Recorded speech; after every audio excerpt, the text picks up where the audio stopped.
E aí, pessoal, tudo bem? Hoje a gente vai falar sobre os fogos de artifício. Olha eles aí, lindos, né? Pois é, a gente vai entender um pouquinho mais sobre eles e a química que há por trás dessas belezinhas. Vamos lá?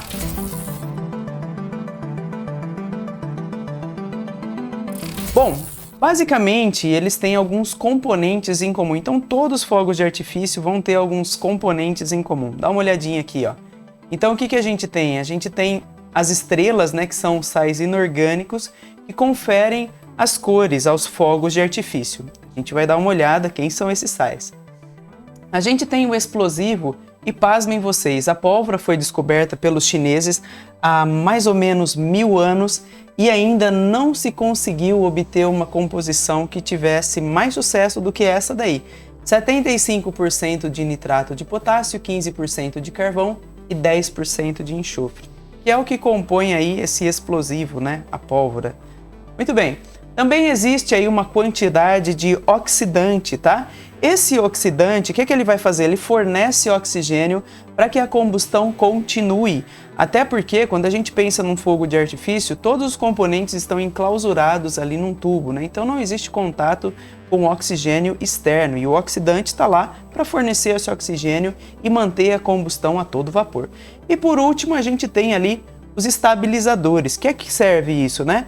Eles servem para evitar que existem aglomerados dos compostos químicos, né? Então, de repente, o fogo de artifício fica guardado por um bom tempo e, de repente, pode acontecer de esses diferentes compostos, né? As estrelas, a pólvora, possam se aglutinar. Então, ali, a dextrina ela faz um papel de manter todo mundo no seu devido lugar bem estável, beleza? Vamos lá dar uma olhada como é que é a composição ali dos fogos de artifício. Veja lá, a gente tem aqui embaixo, né, então, bem no comecinho aqui, ó, o pavio, onde a gente acende o fogo de artifício. Pois é, esse pavio ele é queimado, né, então tem um caminho todo a ser percorrido, e esse pavio então vai sendo queimado, até que chega aqui, ó, e nesse ponto em branco a gente tem o quê? Um fusível de atraso. Para que isso? O fusível de atraso, se você percebeu, a gente tem 3 pedacinhos, né? Um pedaço que eu tenho as estrelas vermelhas, outro pedaço que eu vou ter aqui as estrelas brancas e um último pedaço que eu vou ter as estrelas azuis. O que é isso? Esses pedacinhos, esses intervalos, eles são separados por separadores, que são discos de papelão que estão ali para evitar o contato físico, né? E fazer com que cada estrela brilhe no seu tempo, né, de acordo ali ao fusível de atraso. Então ele vai sendo consumido, vai sendo queimado. Quando entra em contato aqui com a pólvora, olha só, a pólvora, essa pólvora ela vai explodir, vai fornecer energia, as estrelas vão começar a pegar fogo e aí a gente vai ver o show no céu, né? Vamos dar uma olhada como é que isso acontece. Veja lá. Então a gente tem aqui, ó, fogo no pavio, vai lá. Então fogo, acontece o quê? A gente vai ter, então, depois de pegar fogo, vamos fazer uma pausa, e aí a gente vai ver nesse momento aqui os intervalos, né, as estrelas, lançando, né, a sua cor pouco a pouco. Então, cada intervalo ali separado pelo separador, a gente vai observar pouco a pouco aí o lançamento das estrelas. Dá uma olhada. Então, primeiro as estrelas vermelhas, bum, explode, a gente vê a cor. Depois as azuis, as brancas, perdão, e por último, as azuis. Claro, então a gente vê isso numa sequência muito rápida aqui de baixo, então você está tendo a sua lembrança aí, provavelmente você já viu, né?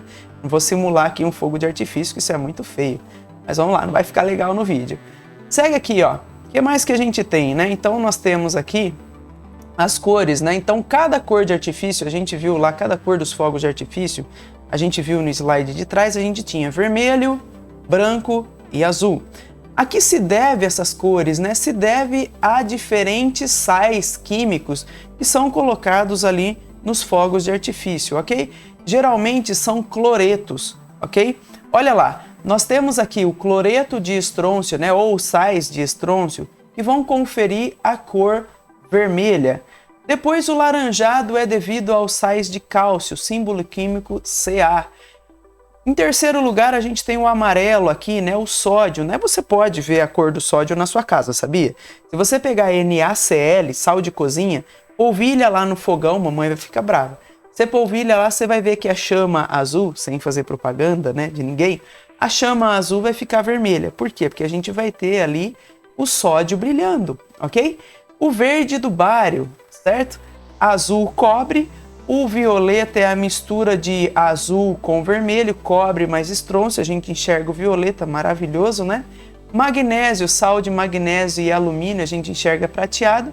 E o branco, né? Então aquele branco que a gente enxerga bem claro é a queima do metal puro. Então não tem sal de nada, é o próprio metal que vai queimar, né? Magnésio, alumínio ou titânio, né? Vamos lá. Mas olha só, cada sal, cada composto químico tem uma cor específica. Isso se deve a quê? Pois é, a gente vai ter que dar uma olhada aqui no modelo de Niels Bohr, certo? Então vamos lá.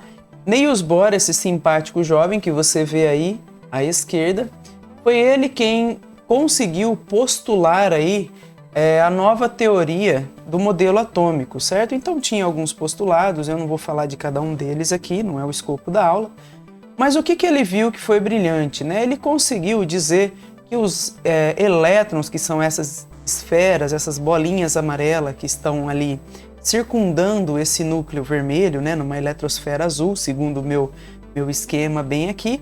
Então os elétrons eles percorriam ali órbitas que tinham energias fixas. O que significa isso? Essas órbitas elas estão sempre com a mesma energia, são órbitas estacionárias. A energia delas não vai mudar, ok? Então os elétrons eles estão cada uma em suas órbitas com energias fixas. Isso foi ótimo, né? Então, o que acontece? Outra coisa que ele observou também, que é importante a gente falar aqui, é o seguinte: quanto mais afastado um elétron do núcleo, então aqui eu tenho duas camadas, né? Camada 1 e camada 2. Então significa que o elétron da camada 2 ele está mais afastado do núcleo, né? Em distância mesmo. Esse elétron da camada 2, consequentemente, ele tem maior energia quando eu comparo com os elétrons da camada 1. Por quê? Porque está mais distante do núcleo. Ok? Isso foi o que Bohr também observou. Bom, que mais? Olha só, a cor, na verdade, é explicada quando Bohr observou, né? Ele fez alguns experimentos e ele observou que cada gás de elementos diferentes tinha um brilho característico, apresentava uma cor característica quando excitados, ok? Vamos lá, vamos entender como isso acontece, que é o que a gente observa num fogo de artifício, né? Então, cada sal de cada composto estrôncio vermelho, cálcio laranjado, sódio amarelo e por aí vai. Então, cada metal ali de diferentes sais, né? Cada sais de diferentes metais, na verdade, desculpem, a gente via o quê? A gente via que apresentava uma cor diferente. Vamos lá, vamos dar uma olhadinha aqui. Então, o que nós temos aqui, agora o modelo estático, né? Então, o núcleo, o elétron aqui na camada 1, o que vai acontecer? Uma energia, né? Então, imagina o fogo de artifício queimando, e aí a gente vai ter a pólvora, vai explodir ali, vai fornecer energia na forma de calor para esse elétron. Esse elétron vai receber energia e vai ser excitado a um nível mais externo, a um nível de maior energia. Olha o que vai acontecer com esse elétron. Então ele absorve a energia e vai para um nível de maior energia, né? Então aqui eu deixei uma marquinha de onde ele estava. Tudo bem? Então ele foi para a camada 2, um nível de maior energia. Só que ele vai retornar. Essa energia que ele absorveu é proporcional à distância dessas camadas. Então ele vai absorver a energia necessária para mudar de camada e nada mais, ok? Então veja lá, então ele saltou para uma camada mais externa e hora ou outra ele vai retornar. Quando ele retorna, o que vai acontecer? Ele vai devolver essa energia para o ambiente, ele vai devolver essa energia que ele absorveu para saltar. Então ele saltou, quando ele retorna, ele devolve esse pacote de energia. Olha só o que acontece. Quando ele devolve, existe o brilho e a gente enxerga daqui de baixo o fogo de artifício brilhando, seja ele azul do cobre, seja ele verde do bário, seja ele amarelo do sódio, enfim, ok? A gente vai observar a cor e essa cor é devida à diferença entre essas camadas, certo? Bom, isso é chamado de salto quântico, né? Então, quando um elétron vai de uma órbita a outra, e retorna. Esse é o salto quântico. Então, olha só, vamos olhar com mais calma como é que acontecem essas transições, ok? Então, aqui a gente tem um átomo de hidrogênio, tá? Então, são as transições para o átomo de hidrogênio. E eu percebo aqui, ó, camada 1, bem aqui, camada 2, camada 3 e por aí vai, 4, 5 e aí nós vamos indo. Então, a partir da camada 2 até a camada 3, existe uma transição que é a transição do vermelho para o átomo de hidrogênio, ok? Que é justamente a transição aqui, ó, do nível 3 para o nível 2. Então, o elétron saltou do nível 2 até o nível 3 e quando ele retorna, vai haver uma luz vermelha, né? Uma componente vermelha desse espectro. Bom, quando existe o salto quântico ali do elétron da camada 2 até a camada 4, a gente vai ter uma transição aqui no verde, né? Uma componente no verde em 486. Veja, olha só, esse comprimento, né, de onda aqui é justamente a distância entre uma camada e outra, né, que o elétron eventualmente vai saltar. E nós vamos vendo então as cores que vão aparecendo no espectro do hidrogênio. Ou seja, o espectro do hidrogênio, a cor do espectro do hidrogênio, né? Se a gente acender uma lâmpada de hidrogênio, a gente vai ver que a cor dele é devido à somatória de todas essas componentes, né? Então, a luz violeta ali em 410, a luz azul em 434, verde e vermelha. Olha que legal! Então, não é uma cor só. A gente olha e fala, é vermelho, então só tem vermelho. Na verdade, é uma componente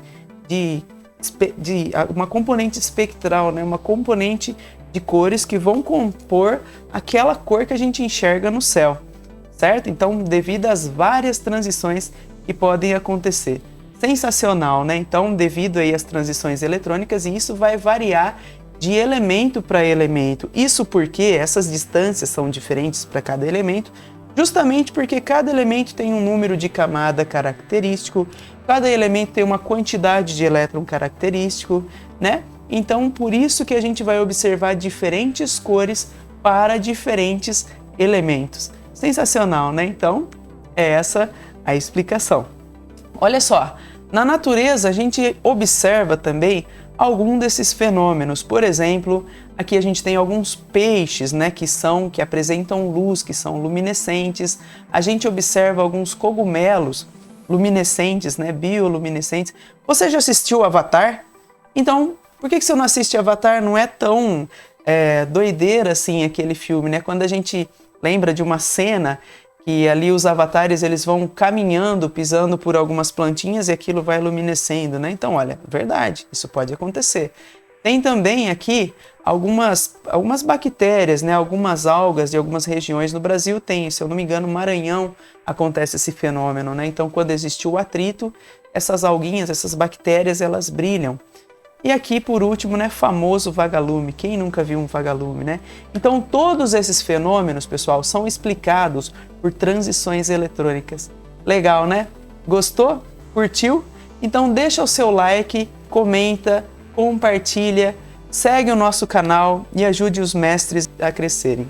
Um beijo para você, até mais. Fui. Tchau, tchau.